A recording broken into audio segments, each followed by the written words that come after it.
À Esserpité, Steve Tanner. Son idée? Désherber les cultures à l'aide d'un robot. Si on laisse ces mauvaises herbes grandir, elles vont étouffer la culture.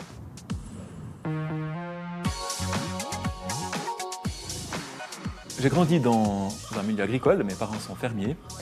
Et puis, après une dizaine d'années de pratique dans l'ingénierie, je me suis posé la question comment est-ce qu'on peut utiliser notamment la robotique et l'intelligence artificielle pour réduire l'impact négatif que l'agriculture a sur l'environnement.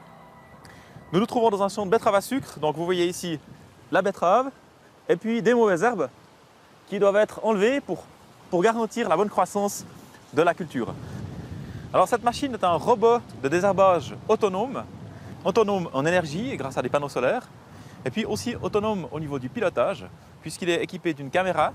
Il est aussi équipé d'un récepteur GPS pour lui donner en permanence sa position. Ensuite, nous avons sous la machine un bras robotique qui peut se balader de manière latérale sur une largeur d'1 mètre pour pouvoir déposer avec précision de l'herbicide sur les mauvaises herbes.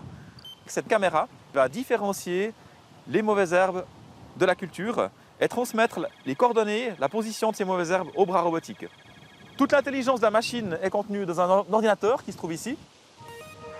Pour la réalisation d'un robot désherbeur autonome, le plus grand défi, c'est de reconnaître les mauvaises herbes. Donc on leur fait passer des milliers d'images de plantes, de cultures et de mauvaises herbes, et on doit dire à la machine ceci est une culture, ceci est une mauvaise herbe, et ensuite la machine est capable elle-même de faire le travail dans le terrain sans qu'on ait besoin de lui dire.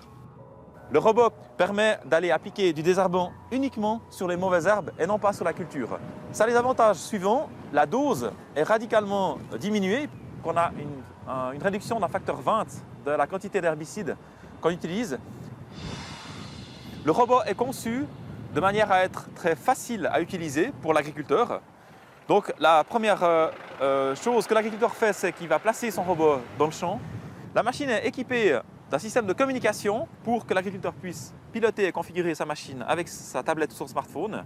Et ensuite, il va le mettre en mode automatique. À ce moment-là, le paysan n'a plus rien à faire, il peut rentrer à la maison et le robot va de manière totalement autonome parcourir le champ et puis vaporiser de l'herbicide sur les mauvaises herbes. Dans une vingtaine, trentaine d'années, les robots pourront accomplir le 99% des tâches dans un champ depuis le semis jusqu'à la récolte.